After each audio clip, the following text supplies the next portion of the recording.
At exactly 10:17 on a bright Monday morning, a single father stood in the middle of a glass-walled conference room while 12 executives stared at him as if he were a mistake that had somehow walked into the building wearing a cheap blue shirt.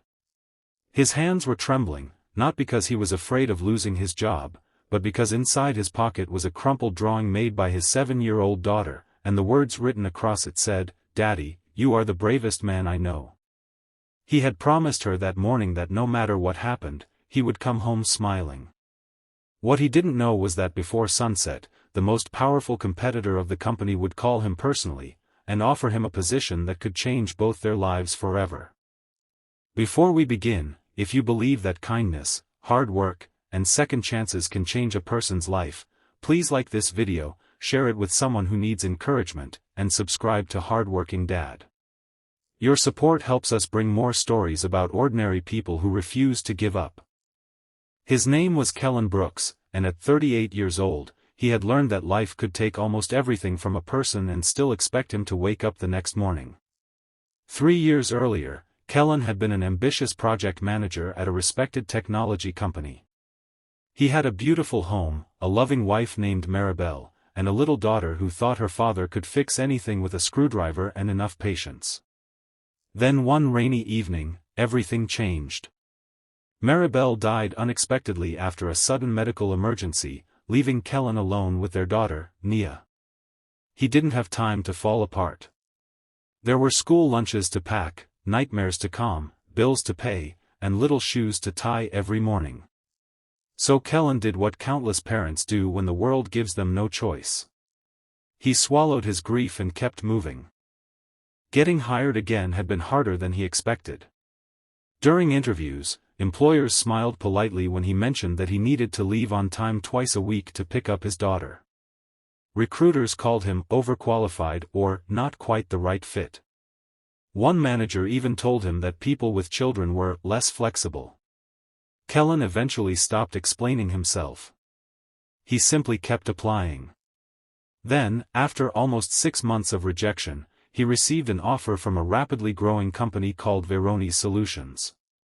The CEO, Serafina Vale, was known for being brilliant, ruthless, and nearly impossible to impress.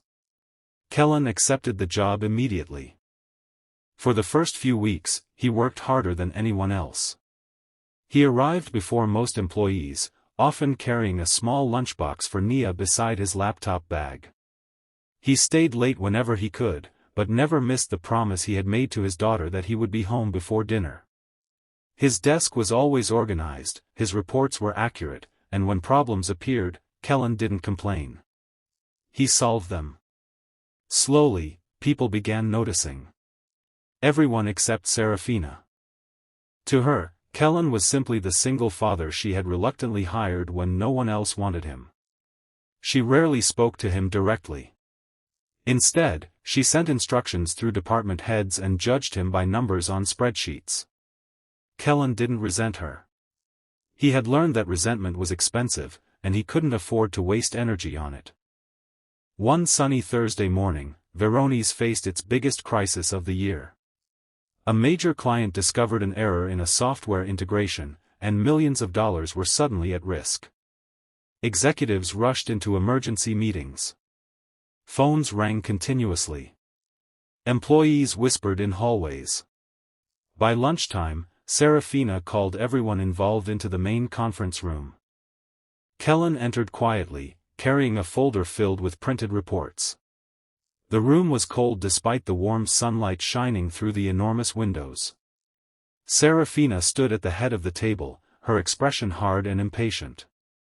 She asked who had reviewed the project before it was delivered. Several people looked at one another. Kellan finally raised his hand and explained that he had identified a potential issue 3 days earlier, but his warning had been buried beneath another department's approval. The room became silent. Serafina looked at him and asked why he hadn't pushed harder.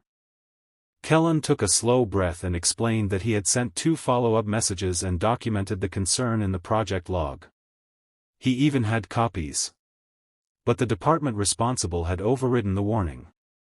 Instead of admitting the mistake, Serafina slammed her palm against the table.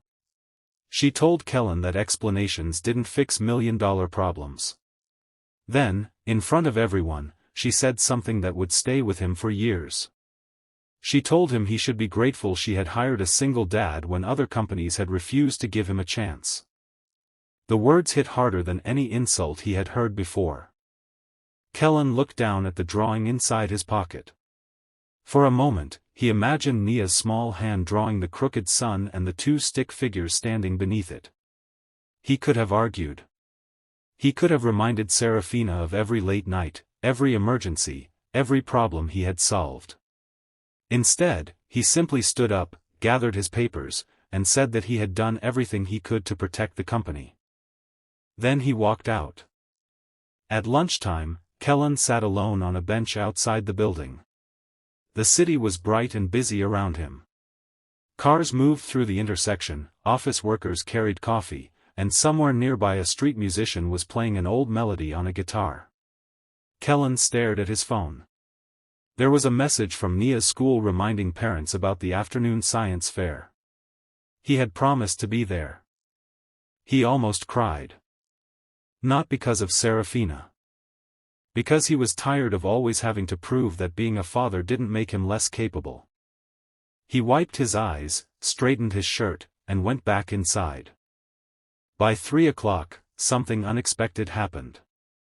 The receptionist called his desk and told him there was a private phone call waiting for him. Kellan assumed it was Nia's school. He answered immediately. Instead, a calm male voice introduced himself as Everett Calder, the founder and CEO of Vantage Core, Veroni Solutions' largest competitor. Kellan froze. Everett told him that he had reviewed the failed project and had seen the internal documentation. He said Kellan's analysis had been correct from the beginning. In fact, Vantage Core's technical team had independently identified the exact same vulnerability. Then Everett said something that made Kellan's heart pound. He wanted to hire him. Not as a junior manager. Not as someone who should be grateful for an opportunity. He wanted Kellan to lead a new division. Kellan immediately assumed there had been a mistake. He reminded Everett that he was still employed by Veroni's and that leaving immediately could create legal complications. Everett calmly replied that he wasn't asking Kellan to betray anyone. He was offering him a place where his work would be judged by its value, not by whether he had a child waiting at home. Kellan didn't answer right away. Outside the conference room, he could hear employees moving through the hallway. His entire career suddenly felt as if it were standing at the edge of a cliff. Then Everett added one final thing. He said he had a daughter too. He knew what it meant to build a career while trying to be the parent your child needed. Kellan closed his eyes. For the first time in years, someone wasn't asking him to apologize for being a father. That afternoon, Kellan went to Nia's school. The science fair was held in a bright classroom filled with handmade volcanoes, paper planets, cardboard bridges, and colorful posters. Parents crowded around the tables. Nia stood beside a small solar system she had built from painted foam balls. When she saw her father walk through the door, her face lit up. She ran straight into his arms. Kellan hugged her tightly. She asked if he had a good day. He looked at her and smiled. "Yes," he said softly. "I think I finally did." He didn't tell her yet about the phone call. That evening, while they ate dinner at their small kitchen table, Nia talked excitedly about her project. Kellan listened carefully, realizing something important. His daughter didn't care about executive titles, expensive offices, or corporate power. She cared that her father showed up. Later that night, after Nia fell asleep, Kellan sat beside her bed and looked at the little drawing in his pocket. He realized that the bravest thing he could do wasn't staying somewhere that made him feel small. It was choosing a better future. The next morning, Kellan walked into Serafina's office. She looked surprised to see him. He placed a folder on her desk and calmly explained that he was resigning. Serafina immediately became angry. She told him that walking away during a crisis proved she had been right about him. Kellan didn't argue. He simply told her that she was wrong about one thing. Being a single father had never made him weak. It had made him stronger. He explained that every morning he woke up knowing someone depended on him. Every night he came home knowing someone believed in him. His daughter had taught him responsibility, patience, courage, and perseverance in ways no business school ever could. Serafina stared at him. For the first time, she had nothing to say. Kellan turned toward the door, but before he could leave, Serafina asked him where he was going. He paused. Then he said he had accepted an offer from Vantage Corps. Her face changed instantly. She understood what that meant.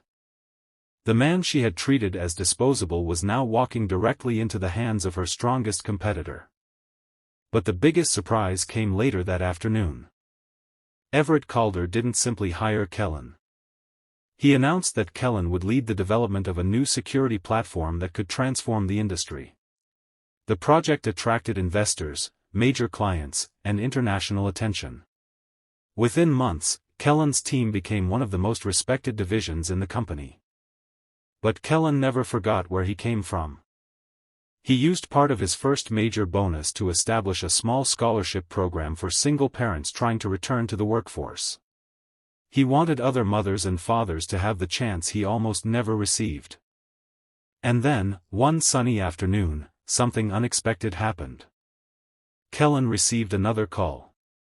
It was Serafina. She didn't sound angry this time. She told him that Verones had lost several major clients after the project failure. She admitted that her leadership had been wrong about him. Then she asked if he would consider helping them repair the damage. Kellan could have refused. Part of him wanted to.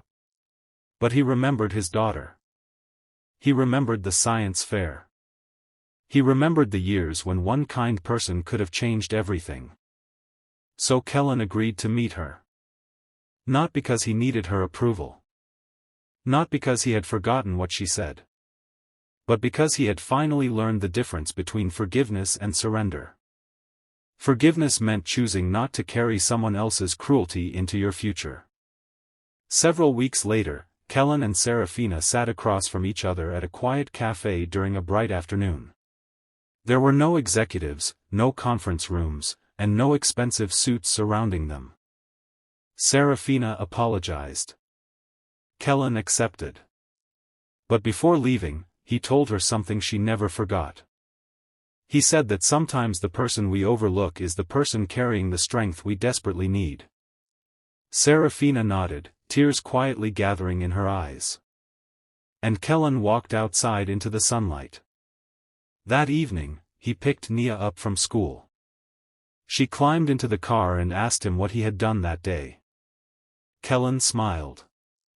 He told her he had helped someone. Nia grinned and said, "That's what brave people do."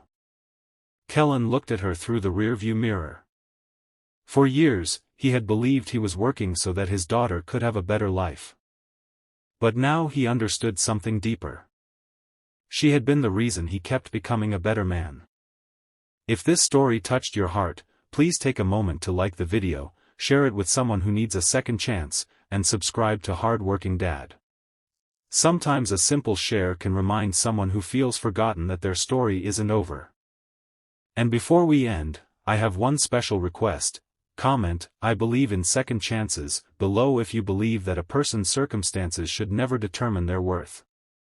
Because Kellan's story was never really about a CEO, a competitor, or a corporate victory. It was about a father who refused to let rejection define him. It was about a little girl who believed her father was brave before the world ever recognized it. And it was about the truth that sometimes the door that closes in your face isn't the end of your journey. Sometimes it's the door that leads you toward the life you were meant to have. Kellan had once been told to be grateful that someone had hired him. Years later, people were grateful that he had chosen to stay. And every afternoon, when the sunlight came through the windows of his new office, Kellan would look at the little drawing his daughter had made and remember the lesson that changed everything. Never measure a person's worth by the opportunity you gave them. Because one day, the person you underestimated may become the reason everyone remembers your mistake.